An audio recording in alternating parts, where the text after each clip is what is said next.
English conversation, short English conversation. Short English conversation waa sheeko gaaban oo English ah. Good morning friend. Good morning friend. Subax wanaagsan saaxiibo. Good morning to brother. Subax lamida saaxiibo. Where are you came from? Xagee ayaad ka timid? Where are you came from? Xagee ayaad ka timid? I came from Mogadishu, Somalia. I came from Mogadishu, Somalia. Mogadishu, Somalia. I came from Mogadishu, Somalia. Where are you heading to? Heading ku jahaysnaan. Where are you heading to?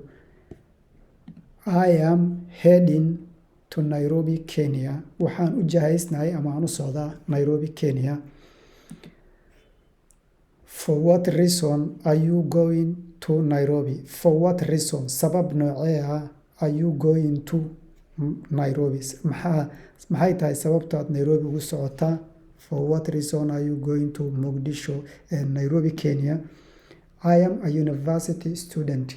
I am a university student. Waxaan ahay arday jaamacadeed ayaan ahay. Arday jaamacadeed. How many years have you been learning at that university? Meeqa sano ama muddo intee dhan ayaad baranaysay jaamacadan? Jaamacadan aad baranaysay. Thank you for your hard work.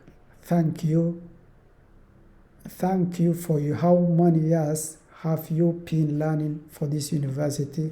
Odayadana, thank you for your hard working. Thank you for your hard working. Thank you too for your encouragement. Thank you too for your encouragement. Haddaan ku celino waa su'aal iyo jawaab. Short conversation waa sheeko gaaban. Oda good morning friend. Subax wanaagsan saaxiibow. Good morning to brother. Subax lamida walaal. Where are you came from? Xagee ayaad ka timid? Xagee ayaad ka timid? I came from waxaan ka imid. I am anigu from Mogadishu, Somalia. Mogadishu, Somalia ayaan ka imaadu dhahay.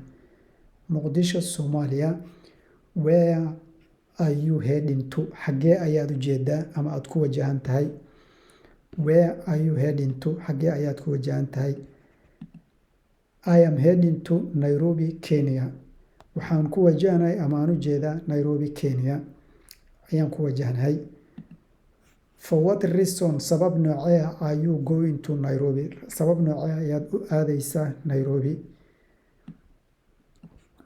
Wuxuu dhahay I am anigu a university student. Arday jaamacadeed ayaan ahay oo jaamacad ayaan halkaa ka bartaa. How many years have you been learning that university? Jaamacadda meeqa sano ayaad baranaysaa ayuu dhahay. Thank you buu dhahay for your hard working. Isagoon jawaabtii la siinin, sugin jawaabtii ardaygu bixin la ayaa wuxuu dhahay thank you for your hard working. Waad ku mahadsan tahay shaqada adag ee aad haysa ee waxbarashada. Kii kale jawaabtu waa ka badooday thank you too for your encouragement. Waad ku mahadsan tahay dhiirigelinta aad dhiirigelisay. Intaas ayaan ku daynaynaa. Assalaamu calaykum.